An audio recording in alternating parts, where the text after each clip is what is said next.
Bienvenidos a la sesión general hospital de julio. El día de hoy vamos a tener un tema de sumo interés, que es el trauma craneoencefálico, enfocado en el abordaje de trauma craneoencefálico en urgencias pediátricas. Vamos a tener una ponente de lujo, es una de nuestras profesoras de residencia, la doctora Anaís Guerra Villarreal, es egresada de la UABC Ensenada.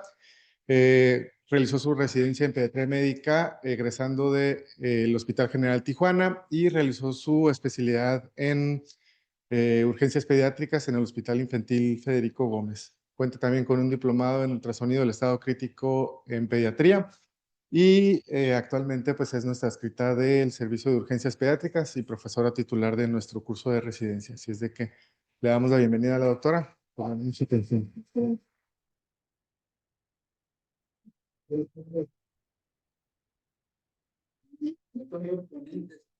Ah, sí. Leonardo Maximiliano. Bueno, el día de hoy vamos a hablar sobre el manejo en urgencias pediátricas. Hay muchos puntos que son muy similares al adulto, sin embargo, sí hay ciertas diferencias. Yo siempre les comento a los residentes que pediatría siempre va un poquito más atrás del adulto, o sea, el adulto le propone y el pediatra dice, a ver, vamos a ver si en los niños es igual. Entonces, a lo mejor hay cosas que en el adulto ya no se usan de rutina y que nosotros todavía seguimos utilizando, que a lo mejor ya empezamos a ver como de que, ok, ya no es de rutina, pero sí vamos a ver ciertas cosas que a lo mejor ya ustedes no lo utilizan como adultólogos. Es un manejo de urgencias, no me metí nada de terapia, solo urgencias. ¿Por qué? Porque pues es un tema muy extenso y nunca iba a acabar, ¿no?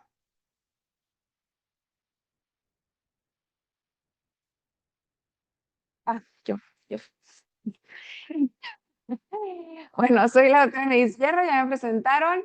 Y bueno, en cuanto a los puntos claves o lo más importante que tenemos que hacer en el abordaje del paciente con trauma de cráneo en urgencias es, primero que nada, nuestra meta es detectar todos los casos con lesión cerebral en los pacientes que tengan un TCE leve y moderado, o sea, evitar dejar ir a un paciente que pueda tener una lesión intracraneal por no haber hecho una adecuada detección. Y en el caso de que el paciente tenga un TCE grave, pues hacer todas las medidas y todo el manejo avanzado que estos pacientes requieren para estabilizarlo y poderlo tener en una sala de terapia intensiva o que pueda pasar a un área de quirófano en caso de ser necesario. Es muy importante que detectemos los objetivos de atención en un paciente con trauma de cráneo. Nosotros nos vamos a enfocar en esta plática solo en esta área, pero sí quise mencionar las demás. Bueno, en urgencias tenemos la lesión inicial, que es la que se va a generar posterior al evento. Todo el mecanismo de lesión que tenga el paciente va a generar una lesión inicial. Esta lesión inicial nos va a llevar a una isquemia, va a empezar a generar un estrés oxidativo, va a haber lesión mitocondrial y esto finalmente nos va a llevar a el inicio de la apoptosis celular. ¿Cuál es nuestro objetivo principal en urgencias? Es evitar que el paciente tenga inestabilidad hemodinámica, evitar que se perpetúe la hipoxia cerebral y obviamente hacer diagnósticos para poder determinar cuál va a ser el manejo de este paciente y evitar que se progrese a un daño secundario. Una vez que este paciente pase a terapia intensiva, pues las metas principales van a ser proteger el cerebro de edema cerebral, de hipertensión intracraneal, obviamente de perpetuar la isquemia y que el daño secundario se propague. Y ya que el paciente sale de toda esta área, de esta fase aguda, pues encaminarlo a la rehabilitación que requiera para su manejo posterior. La lesión primaria es todo eso que nos va a despertar una vez iniciado el trauma. En pues va a haber una liberación de neurotransmisores citotóxicos que nos van a empezar a generar tanto un edema vasogénico como citotóxico. El paciente va a tener un flujo masivo de calcio. Esto nos va a llevar a una disfunción y una reacción inflamatoria generalizada o localizada dependiendo la lesión y una distorsión cerebral global. Si nosotros no hacemos las medidas oportunas, todo esto va a progresar a una lesión secundaria que se suele caracterizar por una lesión difusa, edema cerebral, hipertensión intracraneal y alteraciones sistémicas como hipotensión, hipoxia y otras. ¿Qué es lo que tenemos que hacer? Como sabemos, en el abordaje de todo paciente en urgencias y también en el prehospital, es el ABCDE. Ese no cambia en ninguna patología, pero le vamos a dar obviamente el enfoque que requieren estos pacientes. Como sabemos, en la A tenemos que garantizar que el paciente tenga una vía aérea sostenible. Es importante garantizar la ventilación o el asegurar la vía aérea en todo paciente que tenga un Glasgow por debajo de 9 y en pacientes que tengan un deterioro rápido de la escala de coma de Glasgow. Y esto se tiene que ir vigilando desde el momento en que detectamos al paciente. Hay que asegurar la columna cervical y así bien los niños no son tan propensos a tener lesión cervical ante un traumatismo de cráneo, no podemos descartarlo hasta que no tengamos un estudio de imagen. Entonces es importante que esos pacientes se disminuya la movilidad de la columna. En cuanto a la vía aérea, es importante evitar la hipoxia. Esto va a perpetuar la lesión cerebral. Así que si es necesario, hay que garantizar la intubación orotraqueal. Y si no es necesario, siempre hay que administrar algún dispositivo de oxígeno a estos pacientes en lo que lo estabilizamos. De preferencia, aquellos que nos den un alto flujo y que nos alcance una FiO2 lo más cercano al 100%, como es la mascarilla reservorio, hasta que garanticemos la estabilidad del paciente. Es importante que detectemos todos los cambios del CO2, ya que estos pueden afectar el flujo sanguíneo cerebral y es muy importante mantenerlo normo. O sea, no hipercapnia ni hipocapnia, aunque sabemos que antes una de las medidas para disminuir el edema cerebral de manera rápida era la hiperventilación para barrer CO2, que genera una vasoconstricción cerebral. Ahorita esto pues no es una medida de rutina, y no la vamos a propiciar en la sala de urgencias tampoco. Es importante que en estos pacientes detectemos y manejemos de manera rápida el estado de choque. Si bien un traumatismo por sí solo en niños normalmente no se acompaña de un estado de choque, ante un paciente que tenga datos de choque es importante descartar que sea un politrauma. Hay que descartar que sea un choque hemorrágico en caso de que sospechemos que hay sangrado en otra área. Y en caso de que sea un choque neurogénico, es muy raro en pediatría, pero también hay que estar alertas y pendientes de esta situación. En cuanto a la D, es muy importante que empecemos a hacer la evaluación neurológica completa de nuestro paciente. Obviamente, en esta área no vamos a hacer una muy detallada, pero sí tenemos que identificar lo principal, que es la escala de coma de Glasgow. Esto nos va a permitir clasificar al paciente en la severidad. Igual que en el adulto, en la escala de coma de Glasgow es la que nos va a determinar en un traumatismo leve, moderado, severo. Y es muy importante revisar pupilas, ya que las pupilas nos pueden dar señales de herniación o de algún deterioro neurológico súbito. Cualquier cambio pupilar debe de ser revalorado inmediatamente y tomar las medidas necesarias para disminuir la presión intracraneal. Otro dato importante, pues bueno, en los niños siempre es la glucometría, igual que en los adultos, pero aquí sí toma mucho realce porque los niños no tienen mucha tolerancia al ayuno y sobre todo los menores de 5 años. Y otro dato importante en el trauma de cráneo es elevación de la cabeza a 30 grados. Es muy importante mantener esta postura. Si nosotros todavía no hemos descartado una lesión de la columna, lo que tenemos que hacer es un Trendelenburg, o sea, todo el paciente acostado con una elevación de 30 grados. Si ya tenemos el descarte de una lesión cervical o de columna, podemos hacer solamente la elevación de la cabeza. Pero esto sí es muy importante porque sí ha demostrado ayudar con el edema cerebral. Y Sí, bueno, perdón. En los niños también es importante el detectar cualquier signo de fractura de la base de cráneo y terminar la exploración completa en caso de un politrauma para detectar alguna otra área de lesión. Ahorita no me voy a enfocar en politrauma, pero siempre podría estar acompañado, ¿no? Y bueno, hablando de la escala de coma de Glasgow, puse esta escala que viene en las guías de práctica clínica de la CNTEC. Sabemos que los niños pues varía. en cuanto a su capacidad para hablar y poder comunicar. Entonces, estas han sido adaptadas para que podamos evaluar las diferentes etapas del niño. Obviamente, el adolescente pues es igual que el adulto, pero tenemos lactante y preescolar y así poder hacer una evaluación adecuada del paciente. Sabemos que el TCE se clasifica de esta manera, dependiendo del puntaje. Y bueno, no voy a tomar como tal el TCE moderado, pero sin embargo, las estrategias de neuroprotección en el TCE moderado y severo son exactamente las mismas. Voy a mencionar un poco del TCE leve porque creo que es el más frecuente. El 90% de los traumatismos del cráneo de niños van a ser leves y genera siempre mucha duda en cuanto a dónde lo voy a enviar, si se queda, si se va, si le hago TAC, no le hago TAC. Entonces, muchas veces exponemos a un niño a radiación innecesaria o a veces dejamos ir niños que realmente sí ameritaban una exploración o una vigilancia hospitalaria. Entonces, sabemos que estos van a ser los más frecuentes, del 2 al 20% de los TCEs leves van a tener realmente una lesión intracraneal y el resto no.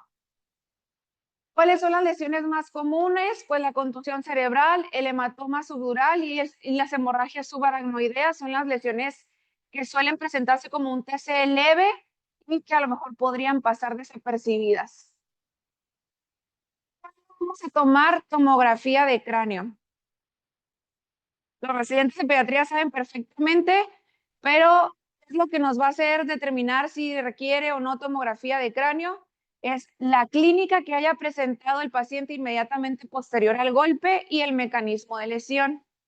Sin embargo, pues esto es muy variado. Para mí puede ser necesario un TAC y para otra persona no.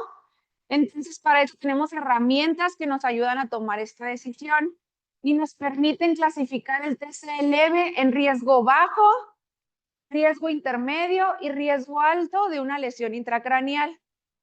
Las escalas que podemos utilizar que tienen muy buena sensibilidad y muy buena especificidad son PECARM y Chalice.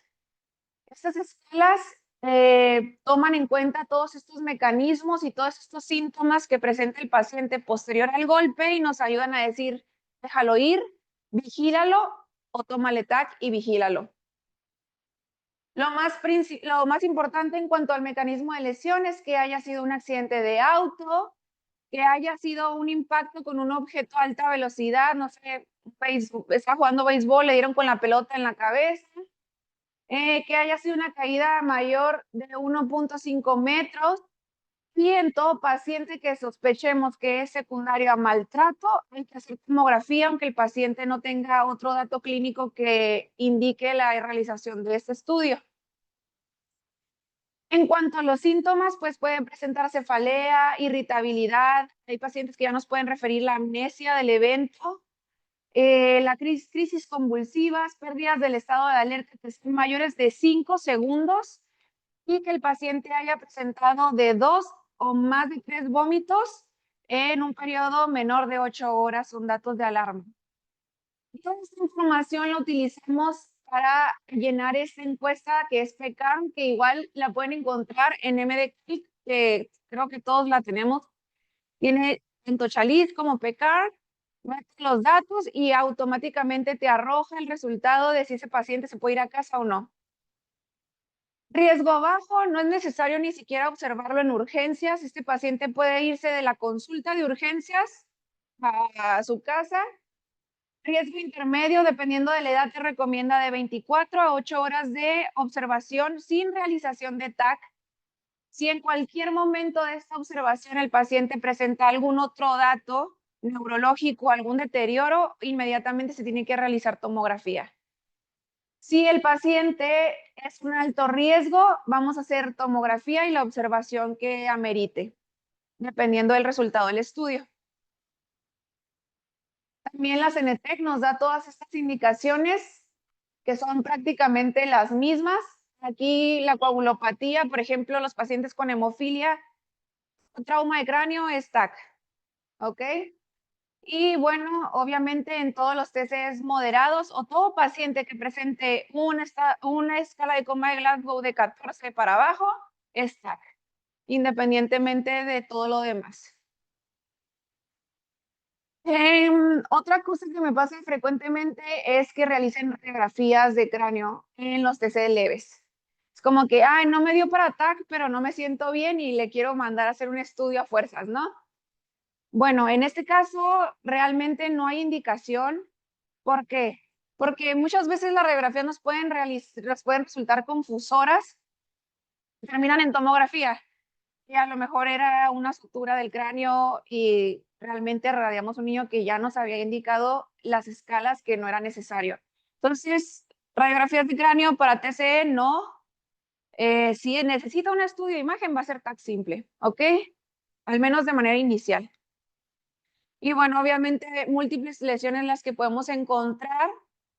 Otra cosa importante es que no se recomienda el uso rutinario de tomografías de control. Eso de que, ok, a las 24 horas hay que hacerle otra para ver si sigue igual.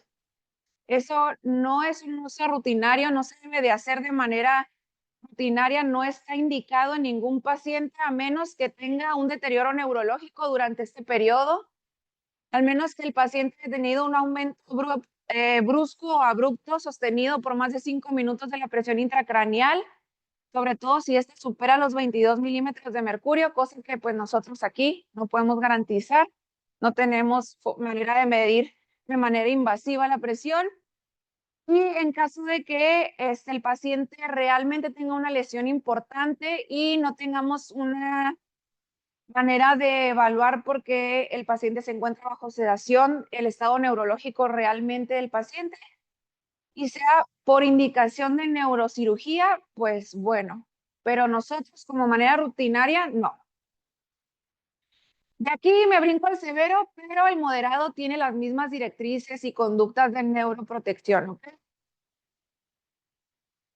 Bueno, de urgencias un paciente, ya hicimos nuestro ABCDE, detectamos que este paciente tiene un TCE severo. Lo principal que tenemos que hacer en urgencias es, nos recomiendan la monitorización de la presión intracraneal. Sabemos que el gold estándar son los métodos invasivos, sin embargo, pues en urgencias esto no es una práctica que tengamos a la mano en ningún lugar. Ni siquiera es algo que vamos a hacer en urgencias porque no es el lugar indicado para iniciar este tipo de monitorización. Y aparte que cada vez pues es más frecuente que no utilicemos estos métodos invasivos. Lo ideal, pues tenemos que tratar de mantener una presión intracraneal por debajo de 20 milímetros de mercurio. Y hay estudios en niños en los que a partir de 15 milímetros de mercurio por un periodo prolongado ya puede haber un daño cerebral por la presión intracraneal. Entonces, nuestro objetivo en un TCE severo es mantenernos por debajo de esto. Sin embargo, pues no tenemos manera de medir este tipo de presión, pero ahorita vamos a hablar de algunos métodos no invasivos que nos pueden ser útiles para sospechar que un paciente tiene una presión intracraneal mayor de esto, ¿no? Y otra cosa muy importante en cuanto a la monitorización de la presión intracraneal es garantizar la perfusión cerebral. Tenemos que mantener y garantizar la presión de perfusión cerebral. Y eso, aunque no tengamos una monitorización invasiva, porque sabemos que la fórmula de presión de perfusión cerebral es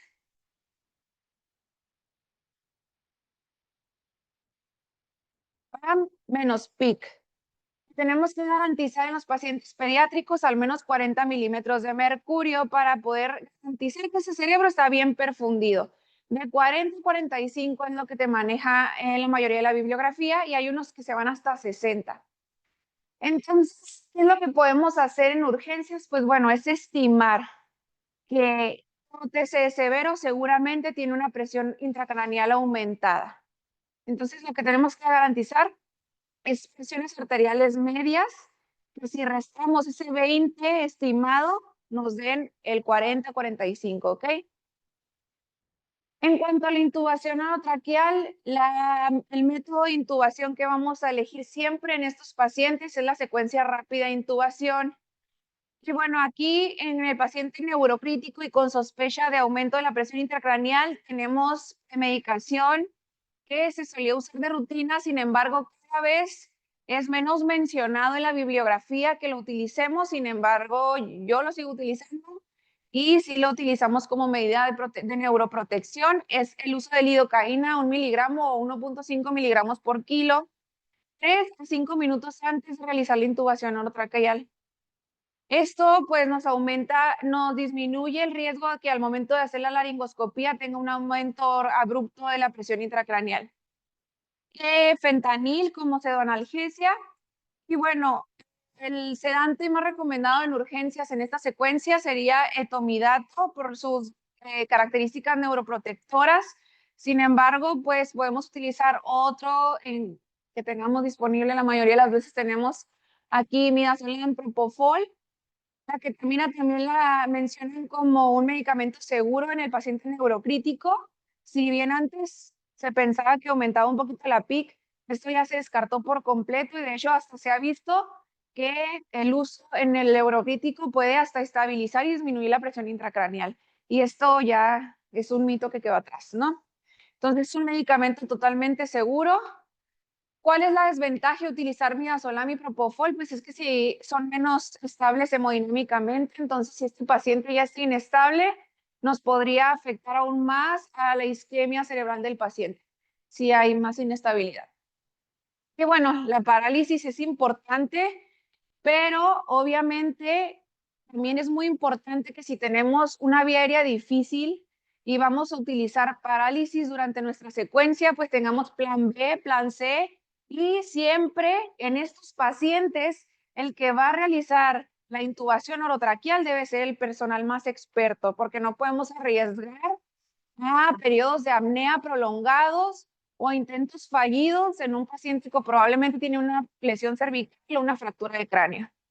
¿Ok?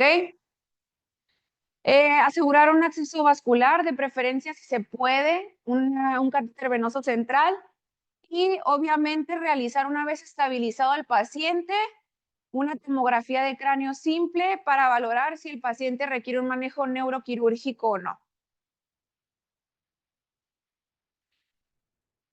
Si recuerdan esto de la carrera, la doctrina de Monroe-Kelly, sí es importante que la tengamos en cuenta en estos pacientes, porque si bien el cráneo, que es una bóveda que no se expande y que tiene sus 3 componentes, es difícil mantener una presión constante, tiene mecanismos de autorregulación. Sin embargo, estos mecanismos de autorregulación, que son estos que se ven aquí, conforme aumenta la presión intracraneal, se van perdiendo hasta llegar a un punto en el que ya no es sostenible y el cráneo no puede autorregular la presión intracraneal. Nosotros en la edad pediátrica tenemos una población que tiene un plus, que tiene una ventaja sobre el resto de los demás, y es pues las fontanelas. Paciente que es menor de 1 año y medio, más o menos de 1 año y medio, tienen unas fontanelas que le permiten la expansión y que aunque tenga una lesión intracraneal importante, pues nos va a dar más tiempo y la flexibilidad del cráneo nos permite que se pueda mantener estable este paciente por más tiempo. Sin embargo, es que se cierran todas estas suturas y fontanelas, tenemos la misma dinámica. ¿Qué quiere decir? Que todo cambio de volumen de un componente solo puede ocurrir a expensas de otro. Entonces, el mecanismo de autorregulación es sacrificar alguno de los componentes para que el otro pueda aumentar. Y esto nos va a sacrificar flujo sanguíneo y obviamente la masa cerebral. Ahora, ¿todos los pacientes con TCE severo tienen hipertensión intracraneal? Levanten la mano los que piensen que sí. No todos, exactamente. Entonces, no todos los pacientes requieren estas medidas de disminución abrupta de la presión intracraneal. Sin embargo, sí es importante que nos aterricemos en el escenario de urgencias.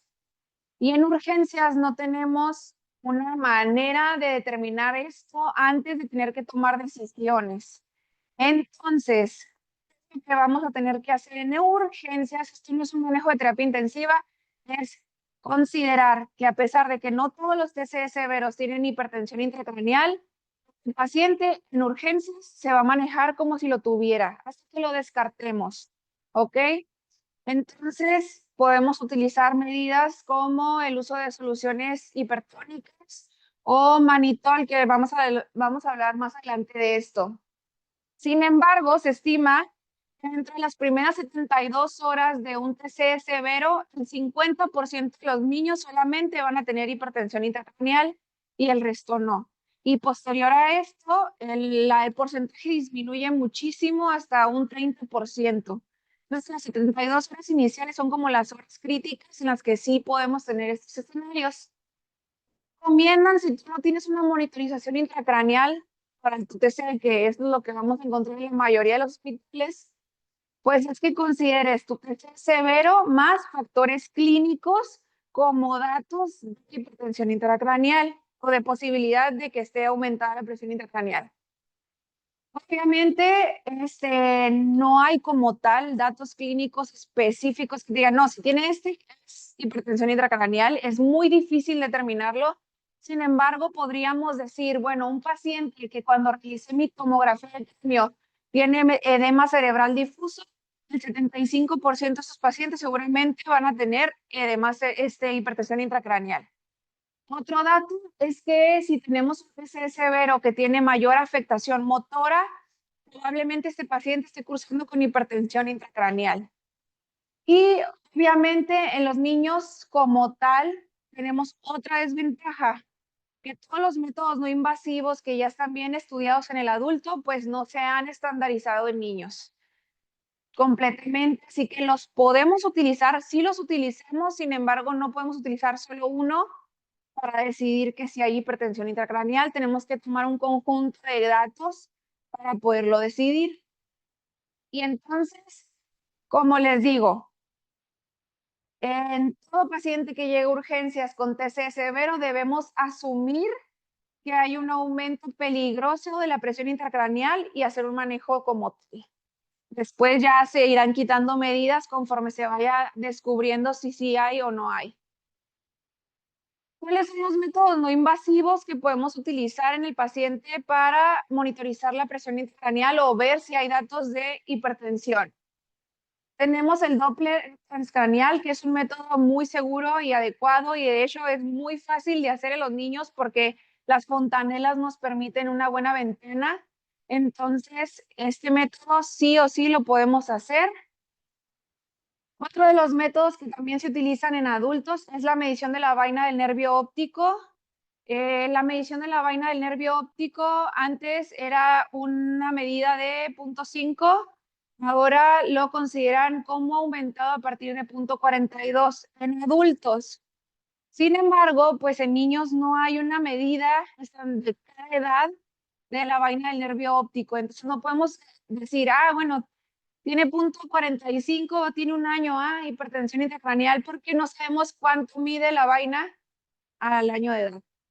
Entonces, no es un método que podamos usar como único parámetro para decir hay hipertensión intracraneal. Sin embargo, lo podemos hacer, claro que sí, sobre todo en mayores de 2 años. En menores de 2 años no se recomienda porque nos puede arrojar resultados confusos que no nos van a orientar a una buena decisión. Pupilometría automatizada, esto pues es un método infrarrojo en el que puede detectar de manera más objetiva, porque por ejemplo yo puedo decir, si tiene respuesta pupilar al estímulo luminoso, y otro, no, yo no veo que se contrae nada, y podemos hacer mediciones incorrectas de las pupilas, y bueno, este método es un método más seguro, que no tiene error interpersonal, o sea, entonces también lo utilizan más en adultos, en niños yo nunca he visto que lo utilicen. Nos podemos quedar con estos dos. Si tenemos alterado y a pesar de que de no tengamos una medida estándar y tenemos clínica compatible con deterioro neurológico rápido, una tomografía con edema cerebral difuso con desplazamiento de la línea media, pues bueno, este paciente obviamente tiene hipertensión intracraneal, ¿no? Y vamos a tomar las medidas necesarias.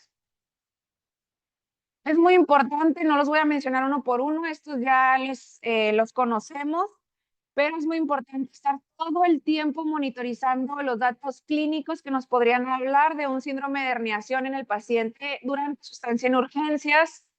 Obviamente en el estudio de neuroimagen vamos a tratar de observar si es posible, aunque a veces la TAC simple nos puede costar un poquito ver este tipo de lesión. Si tenemos un síndrome de herniación en cualquiera de estas presentaciones, podemos sospechar del tipo de hernia que tenga el paciente. Sí es muy importante estar vigilando constantemente pupilas y la movilidad en los pacientes que no están bajo sedación, que esto nos podría orientar a una herniación, un deterioro del Glasgow también.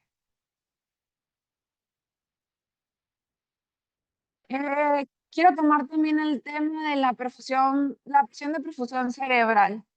La presión de perfusión cerebral, si bien no la vamos a poder hacer de manera exacta, una medición exacta, sí tenemos que hacer estimaciones constantes de esta, porque es muy importante que garanticemos el flujo sanguíneo cerebral.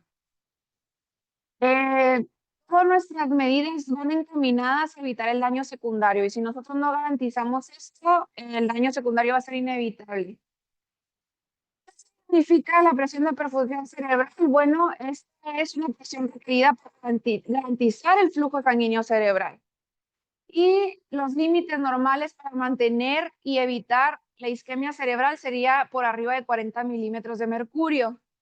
¿Cuál es la fórmula que vamos a utilizar para estarle estimando hora con hora? Porque estos pacientes tienen que tener signos vitales cada hora. Es presión arterial media menos presión intracraneal. Como vamos a estimar que este paciente, por ser TCA severo, tiene aumento en la presión intracraneal, yo aquí por default voy a poner 22.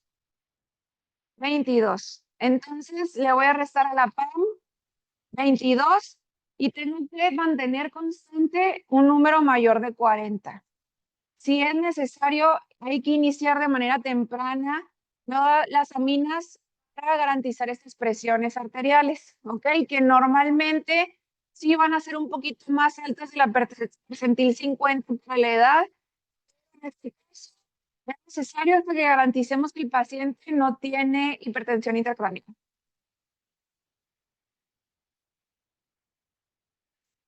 Otra cosa es el manejo circulatorio. Muy importante, ya que la hipotensión obviamente está asociada a peor pronóstico neurológico del paciente. Es muy importante que el paciente pediátrico se mantenga hemodinámicamente estable porque estos son muy sensibles a todo cambio de la presión arterial. Sus mecanismos compensatorios del flujo sanguíneo cerebral son más inadecuados, sobre todo en los menores de 6 años. Entonces, ellos sí tienen una isquemia inmediata posterior a no garantizar un buen flujo de la presión arterial.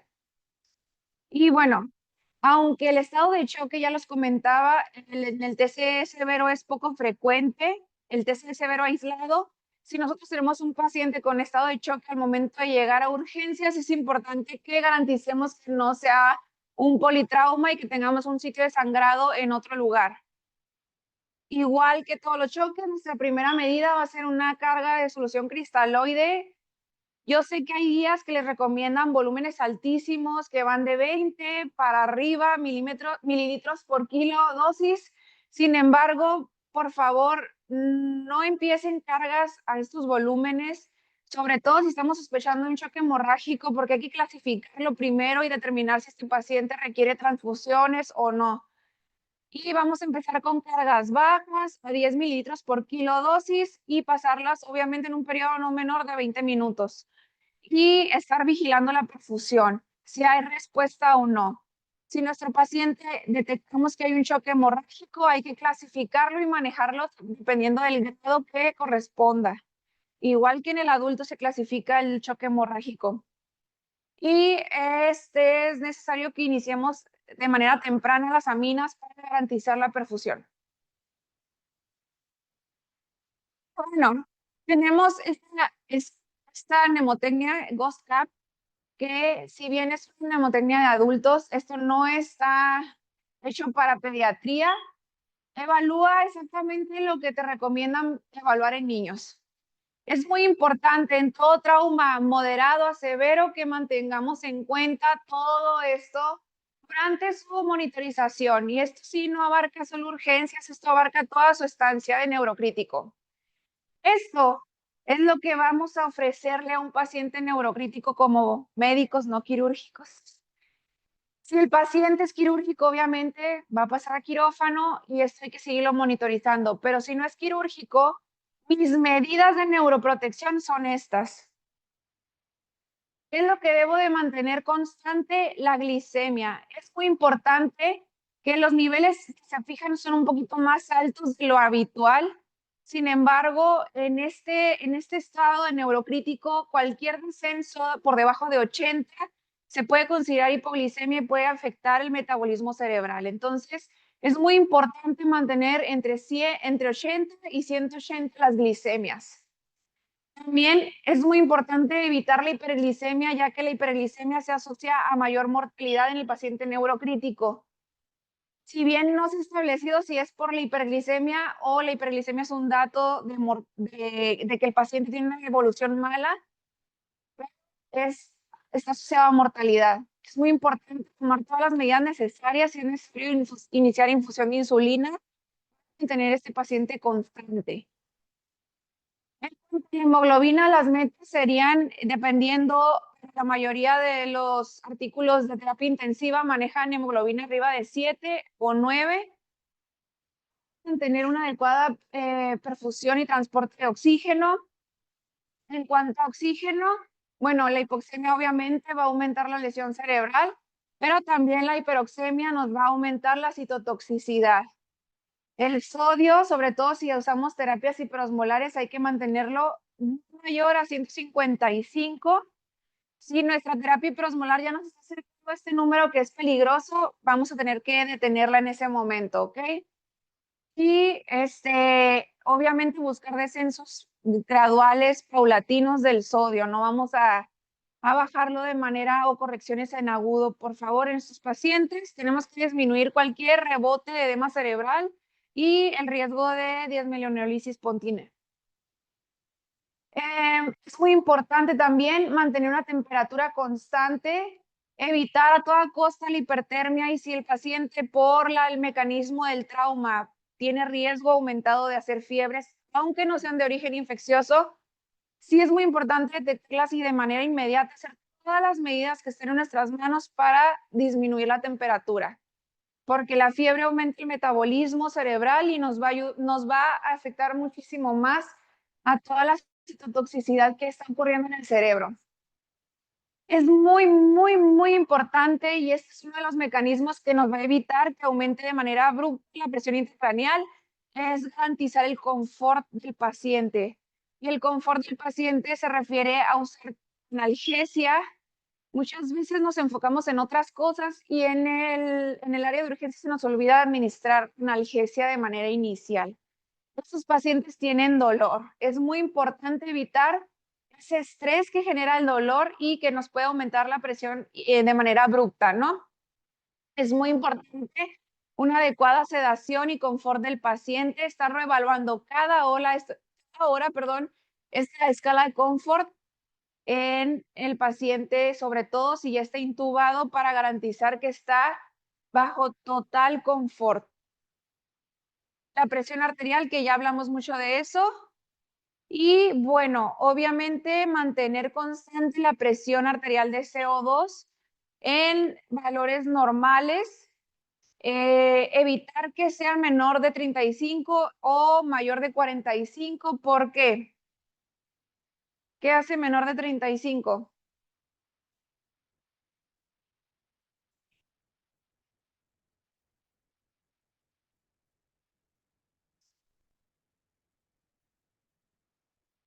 Hay vasoconstricción que nos podría afectar el flujo sanguíneo cerebral. Y la hipercapnia, vasodilatación que nos podría aumentar el edema cerebral. Entonces es muy importante cuidar el CO2.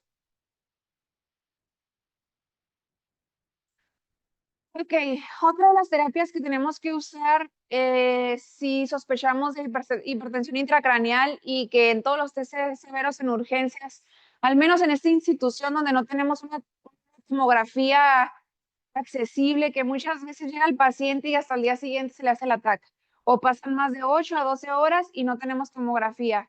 Entonces, sé que en adultos va a haber discrepancia aquí. Sé que ya no es rutinario el uso de las soluciones o de la terapia hiperosmolar en el adulto, sin embargo, en niños todavía la tenemos que tener en mente si estamos ante un TCE severo. Obviamente, la eficacia más garantizada sería si tuviéramos una monitorización invasiva de la presión intracraneal. Sin embargo, si tenemos un paciente con evidencia de hipertensión intracraneal sin monitorización de la presión intracraneal, la terapia hiperosmolar es recomendada. Tenemos varias terapias hiperosmolares. La más utilizada en pediatría es el 3%, la solución hipertónica es el 3%. Y también podemos hacer uso del manitol. Si se fijan, pues bueno, esta es la osmolaridad que genera estas soluciones. Prácticamente es muy similar. Y la concentración de sodio de la solución hipertónica es 513 al 3%. Em, Aquí hay otra cosa importante. Podemos utilizar el bolo inicial y tenemos también la infusión continua. El bolo inicial de solución hipertónica, si decidamos usar 3%, sería de 2 a 5 mililitros por kilo. Y esto hay que pasarlo en 20 a 30 minutos porque va a ser una carga prácticamente, ¿no? Entonces, tenemos que hacer una administración gradual. No es en bolo como tal. Ahora, en cuanto a la infusión continua, se recomienda de 1 a 2 mililitros por kilo hora. Sin embargo, las infusiones continuas se asocian a que se presenten mayormente los efectos adversos de estas terapias. También se ha visto el uso combinado manitol hipertónica para potenciar esta disminución de la presión intracraneal, sin embargo, no ha demostrado ser mejor que el uso de monoterapia. ¿Cuál es mejor? ¿Manitol o soluciones hipertónicas? En cuanto a disminución de la presión intracraneal.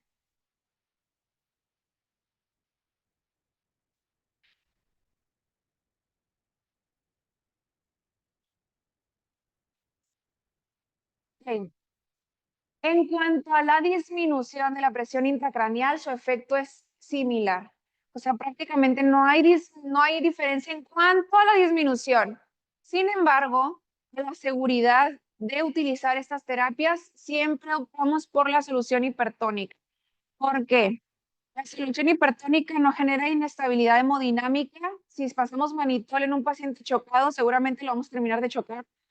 Y va a generar mayor inestabilidad. La solución hipertónica no. Aparte de que restituye la volemia, funcionando como una carga y un expansor de volumen intravascular que va a aumentar el gasto cardíaco y va a favorecer el flujo cerebral. Tiene otras ventajas como terapia inmunomoduladora y aparte es segura en niños y con un bolo difícilmente vamos a ver los efectos adversos. ¿Cuáles son estos beneficios que se le ha dado a las soluciones hipertónicas? Pues son muchísimos, ¿no? Su efecto osmótico que nos va a ayudar a disminuir el edema cerebral y va a disminuir la presión intracraneal. Obviamente nos va a generar una expansión del plasma y esto pues nos va a mejorar la microcirculación cerebral. En cuanto a sus efectos cardiovasculares, el aumento del volumen nos va a ayudar a mejorar el gasto cardíaco y obviamente la presión de perfusión cerebral que pues por sí también nos va a ayudar un poquito con la presión intracraneal y tiene un efecto inmunomodulador y antioxidante. Todo esto pues nos ayuda a prevenir la lesión secundaria en un trauma de cráneo severo. Pero sí es tan buena porque nos ponemos mejor a todos profiláctico, ¿no? Suena maravilloso. Sin embargo, su uso profiláctico no ha demostrado llevar a mejores resultados. O sea, ponérselo a un TC moderado o a un TC leve nada más porque para que le ayude tantito, no está indicado, ¿ok? Esto no va a disminuir todos los efectos que pueda tener de la lesión intracraneal y no va a mejorar el resultado final del paciente. Aparte de esto, tenemos efectos secundarios de todas estas terapias. Entonces es muy importante tomarlos en cuenta. Creemos que es muy sencillo administrarlo y que son inocuas, sin embargo, sí tienen muchos efectos adversos. Entre ellos tenemos uno muy temido que se asocia más al manitol, pero que también hay artículos que lo mencionan en la solución hipertónica, que es el rebote de la presión intracraneal. Entonces, una vez que administro esto, pasa su ventana terapéutica de 6 horas y de 6 a 8 horas que va más o menos, y tenemos un rebote de aumento de la presión intracraneal. Y esto se ha asociado más a manitol, pero también hay artículos que lo mencionan en solución hipertónica. En cuanto a la solución hipertónica, obviamente podemos llegar a generar una sobrecarga de volumen que nos aumente el riesgo en un paciente politraumatizado, que sabemos que va a haber una respuesta inflamatoria sistémica y que nos aumenta el riesgo de que este paciente por sí solo genere edema pulmonar más fácilmente que otro paciente. Entonces, nos aumenta el riesgo de edema pulmonar. Obviamente tenemos alteraciones del ácido base y podemos tener alteraciones hidroelectrolíticas, la hipernatremia por sí. Es importante también considerar que las soluciones hipertónicas nos pueden generar hemólisis, que nos pueden aumentar el riesgo de melianolisis espontánea y la flebitis que puede generar.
contribuir a la lesión secundaria del paciente. Así que, pues sí, en este caso, el TC severo se inicia de manera profiláctica. Sí, de menos 7 días. Corticosteroides, a lo mejor lo encuentran por ahí, es algo que normalmente ya no lo vemos en las guías de manejo de TC, sin embargo lo quise poner porque sí aparecen algunas. No está indicado, aumentan la mortalidad, los corticosteroides no son un manejo de rutina en el paciente con TC. ¿Ok? Y bueno, con esto, ay, ya no sé ni, creo que se los cargó, pero bueno, ahí está. Nutrición enteral de inicio temprano. Exacto, es lo que les comentaba, la nutrición, siempre y cuando no tengamos algo que lo contraindique, como una hiperlactemia, algún abdomen agudo, algo quirúrgico en abdomen, es importante que este paciente inicie de manera temprana, dentro de las primeras 24 a 48 horas, la nutrición enteral, porque esto nos va a garantizar y se ha asociado a menos riesgo de sepsis y mortalidad en los pacientes. Bueno, en general, lo que más quiero que se lleven a casa es que sepan mandar a los niños con TCE leve de manera adecuada a su casa, a vigilancia o a tomografía, y evitemos el uso rutinario de tomografía en los TCE leves, porque realmente no es necesario. Si hacemos una buena clasificación del paciente, este paciente de manera segura se puede ir a casa sin ninguna complicación. En cuanto al TCE moderado y severo, es muy importante que mantengamos presentes siempre ahora las medidas de neuroprotección, que son las que nos menciona el GOSCAP, que aunque es de adultos, lo podemos utilizar en niños también. ¿Por qué? Porque se cuida lo mismo. Y es muy importante que se usen urgencias, estas urgencias, las medidas para disminuir de manera rápida la presión intracraneal, como es las soluciones hipertónicas al 3%, en lo que podemos garantizar que este paciente no tiene hipertensión intracraneal. Que garanticemos la perfusión, que garanticemos la vía aérea, ¿ok? Entonces, si tengan dudas.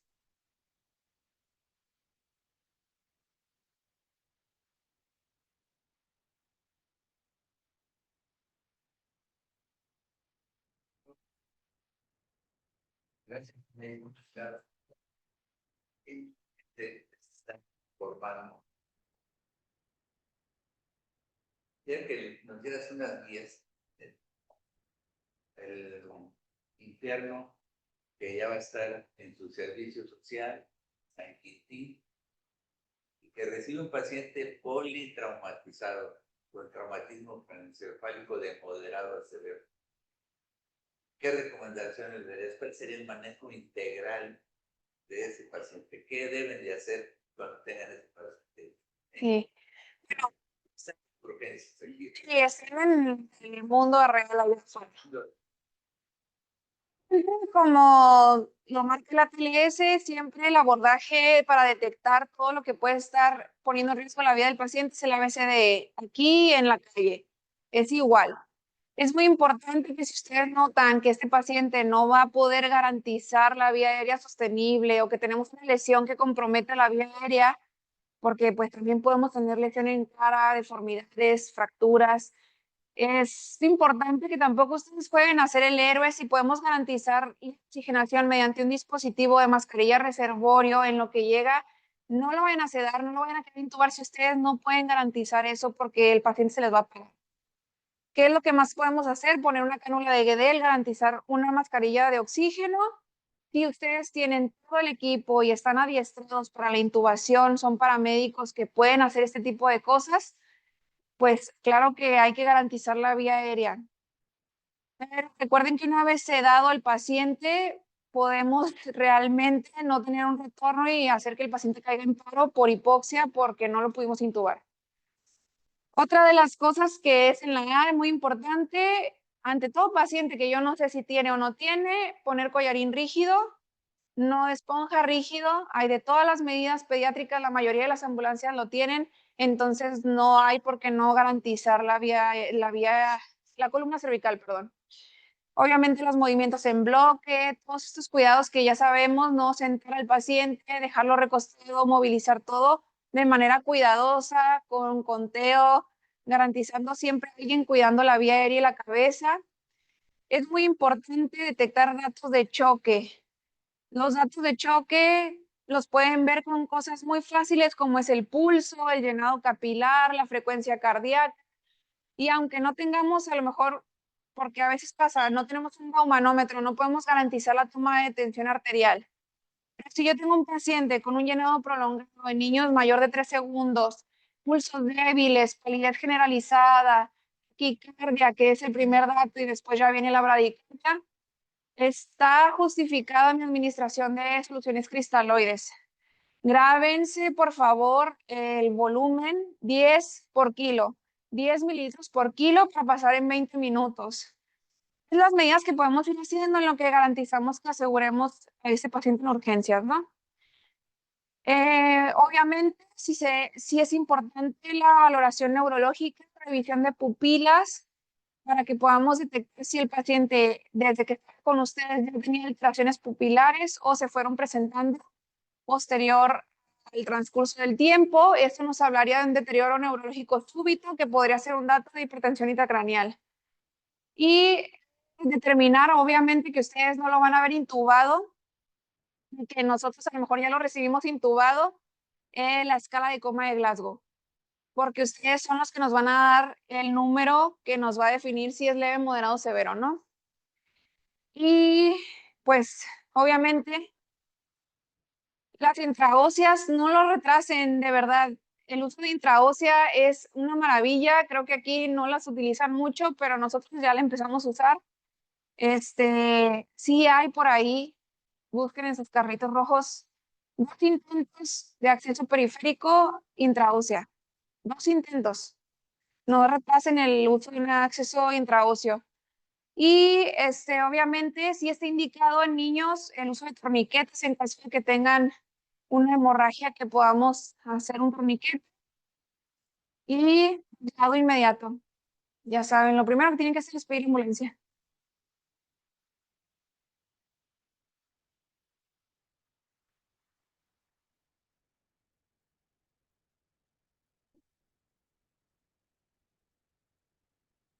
En nombre de nuestra directora general, la doctora Sara Évolo, y del Departamento de Enseñanza e Investigación, le entregamos reconocimiento y constancia.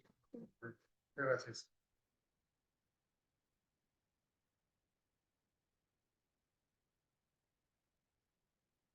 Muy bien. Sí. Es que Con